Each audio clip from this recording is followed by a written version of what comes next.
लग रहा है कि पवन सिंह ज्योति सिंह एक साथ अगर केक काटते हैं तो 4 चांद लग जाएगा परिवार नहीं, पूरे देश के लिए ये हंसी का एक माने उसी दिन पटाखा जो है छूटना शुरू हो जाए।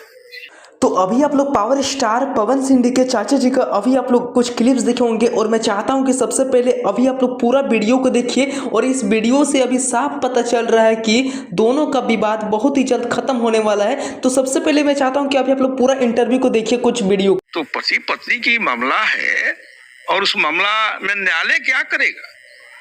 जब दोनों लोग राजी हो जाएंगे फिर अपना जीवन जो है पति पत्नी के रूप में लोग लेके चलना शुरू कर देगा।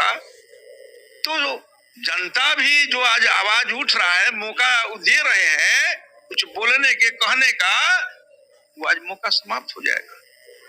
इसलिए आपके चैनल के माध्यम से हम कहना चाहेंगे कि इसको अब अध्याय को पवन बेटा है वो बंद करे और दोनों लोग एक नई शुरुआत जो है नई साल में वो लोग शुरू करें। तो भाई लोग अभी आप लोग देख लिए होंगे पावर स्टार पवन सिंह जी का चाचा जी का कुछ पॉडकास्ट को। और दोस्तों मैं आप लोगों को बता दूं कि ये सब वीडियो के देखने के बाद फाइनली अब पूरी तरह से विश्वास हो रहा है कि बहुत ही जल्द दोनों आमने सामने होने वाले हैं। और जहां तक अपडेट रहा है कि अभी खुलासा हो चुका है कि जो कि पवन सिंह जी के जन्मदिन पर ज्योति सिंह जी भी आने वाली है, ऐसा कुछ अभी अपडेट अभी आप लोग सुन लिए होंगे। तो चलिए दोस्तों आज की वीडियो कहीं तक स्टॉप करते हैं। आप लोग मेरे वीडियो को कहाँ से देख रहे हैं, बिहार की किस किस जिले से, थोड़ा कॉमेंट बॉक्स में बता दीजिएगा। और दोस्तों आप लोग क्या चाहते हैं कि power star Pawan Singh ji and Jyoti Singh ji अगर एक हो जाएंगे तो क्या मोमेंट बना रहे होगा, यस या नो, प्लीज हमें कमेंट बॉक्स में जरूर एक अपना कमेंट्स कीजिएगा। तो चलिए आज की वीडियो को स्टॉप करते हैं। Thank you.